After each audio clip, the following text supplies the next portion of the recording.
Welcome to the Rainy Days Mystery Quilt. This is clue number 1 for the summer of 2022. This mystery quilt is a great way to use some of those pre-cuts that you've stocked up, or you can use leftover strips from other projects.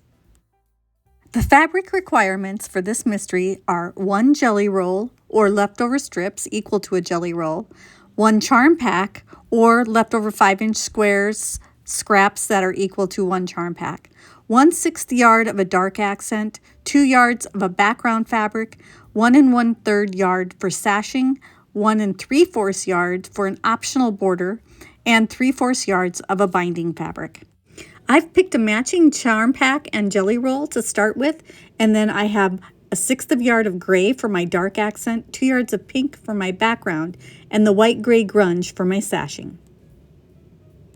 From your jelly roll, the 2.5-inch strips, you want to pick out 20 of the strips, and from each of those strips, you're going to cut 8 rectangles that are 2.5 by 4.5. I picked a variety of prints, so if there were 2 of a print in the jelly roll, I picked one of them for this portion of the cutting. I like to line my strips up and cut a bunch at once so that I can save a little time with my cutting. So each layer has 2 strips, so it's 4 layers of fabric, and I'm going to line up my ruler with the left edge and just keep cutting all the way across. Make sure you're constantly checking your measurements so that you're not accidentally cutting something wrong. There's not a lot of extra fabric for mistakes for this part of the cutting. If you're not comfortable cutting this many layers at once or this many pieces at once, go ahead and make whatever adjustments you need to have the cutting be the way you want it. You may have noticed that when I'm done cutting, I will lay my ruler on the part that isn't cut yet, and I do that so that when I take away the pieces that are cut, I won't accidentally shift some of the fabric that's underneath the ruler. The first 10 strips are now cut, and I'm going to put these aside for now, and then I'm going to cut the next 10 strips. If you want to see all the clues for this mystery, make sure you subscribe to our channel so that you don't miss out on any of the steps. And don't forget to hit that like button. That would really help us out.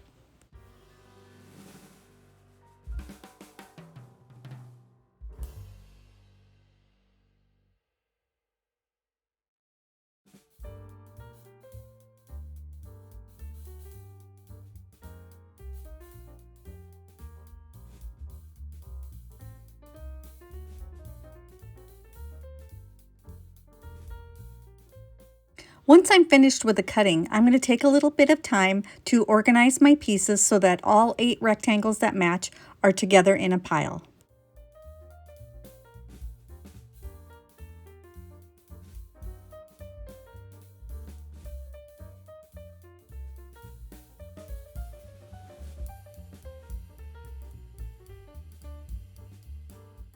Now it's time to get a little organized. We're going to separate the 8 matching 2.5-inch by 4.5-inch rectangles into 3 different piles. We're going to put 4 of the rectangles in pile A, 2 in pile B, and 2 in pile C. Once they're separated, I strongly suggest putting each pile in its own separate Ziploc bag.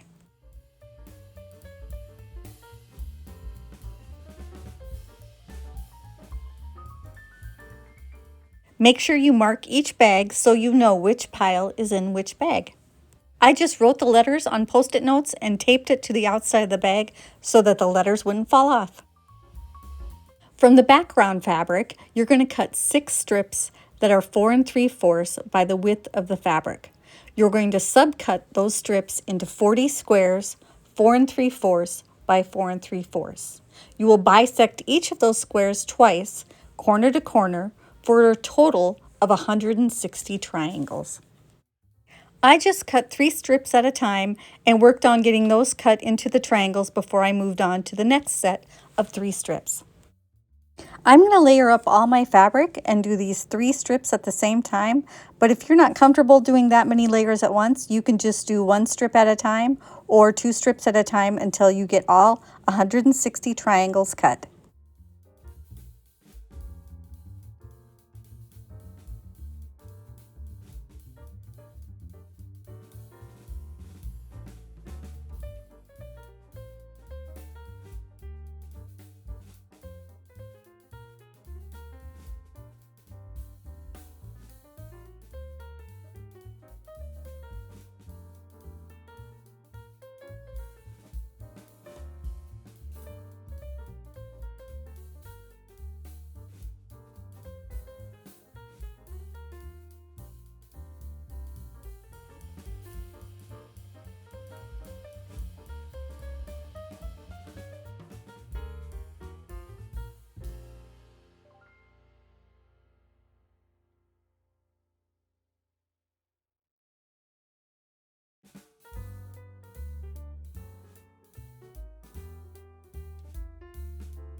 Now it's time to sew. Make sure you're using 1/4 inch seam allowances.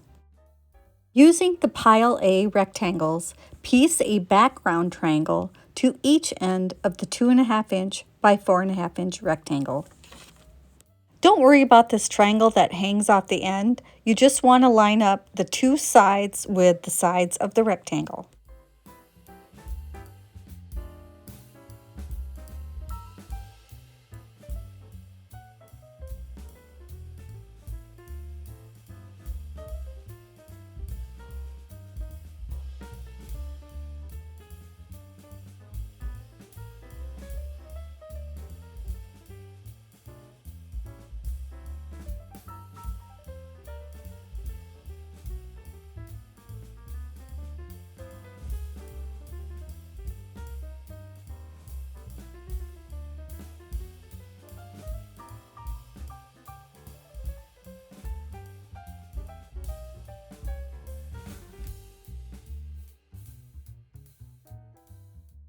My Blade Saver thread cutter makes quick work of cutting these apart. It's easier on the hands and faster than cutting with a scissor. Before you head over to the ironing board, it's time to sew on the triangles to the other side of the rectangle. When sewing the other triangle to the other side of the rectangle, you want to make sure that the points that hang off the edge of the rectangle are hanging off the same side.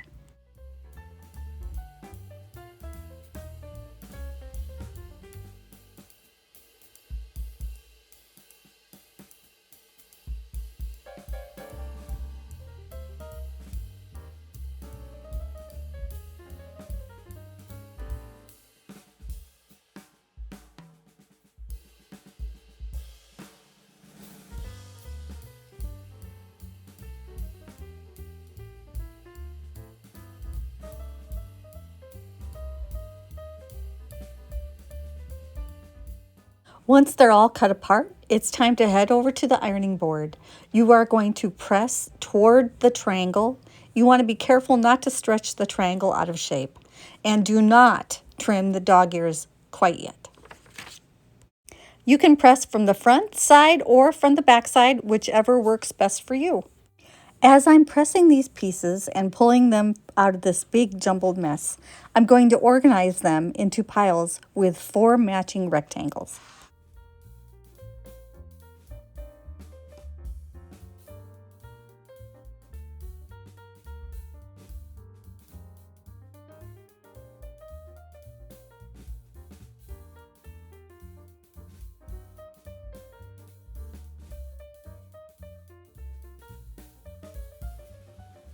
Once they are all pressed and separated into the piles of the 4 matching units, I'm going to safety pin the matching units together and put the whole lot back into the pile A bag. As I'm pinning them together, I make sure that I have all 4 pieces so I'm not missing anything.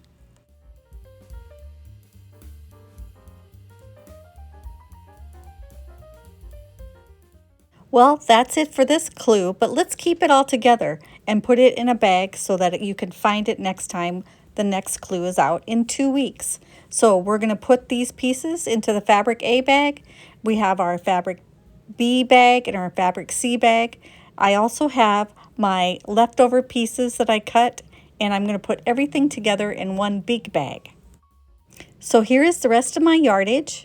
And then I'm going to add in the charm pack that I took out of the packaging, and then the rest of the jelly roll strips. And then this is my leftovers from cutting this time around, so I'm just going to keep those in case I have to do any extra cutting. And then put the other bags inside the big bag, and then it's all together and waiting for me for next time. I decided to make a second colorway of this quilt for myself, and I picked a fabric from my stash that I've been hoarding for over a decade and decided to use that as the basis for this quilt. So the fabric on top is for my border, and that's where I pulled all the colors for the inside of the quilt. So I have a blue and I have a background, and then I picked strips from my leftover strip bucket to do the rest of the quilt. Here's the pieces I've got made so far. I'm pretty excited about this colorway. I've got both of my quilts tucked away in bags and ready for the next clue when it comes out in 2 weeks. You can either screenshot this pattern and print it at home, or you can just follow the directions on the video and you'll be fine.